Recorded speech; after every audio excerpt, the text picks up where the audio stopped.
श्री गणेशाय नमः। श्रीमद भागवत कथासार स्कंद 2 अध्याय 8। परीक्षिताचा शुकाचार्यास प्रश्न। परीक्षित राजा श्री शुकाचार्यांना म्हणतो, हे ब्रह्मनिष्ठ निर्गुण परमात्म्याच्या गुणवर्णनाविषयी ब्रह्मदेवाची आज्ञा झाली असता देवतुल्य नारदाने कोणाकोणाला कसे सांगितले हे जाणण्याची माझी इच्छा आहे।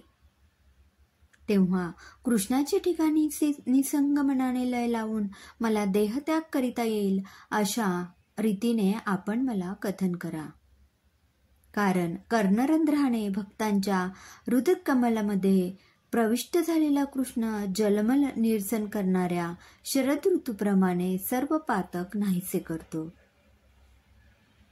ज्याच्या उदरापासून त्रैलोक्यात्मक कमल निघाले तो ईश्वरही सामान्य पुरुषांप्रमाणे अवयव संपन्न असतो। तेव्हा जीवापेक्षा त्याच्या ठिकाणी विशेष काय आहे? महाकल्प व अवांतर कल्प कसे होतात? कालाचे ज्ञान कसे होत असते? स्थूल देहाभिमानी प्राण्यांच्या आयुष्याचे प्रमाण काय? ब्रह्मांडाच्या अंतर्बाह्य रचनेचे प्रमाण काय?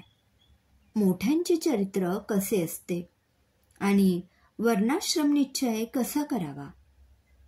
हरीचे अत्यंत आश्चर्यकारक अवतार चरित्र, युगे युग प्रमाण, प्रत्येक युगातील धर्म, सर्वसाधारण धर्म, मनुष्यांचा विशेष धर्म, श्रेणी धर्म, राजधर्म, आबद्ध धर्म यांचे स्वरूप आपण मला सांगा।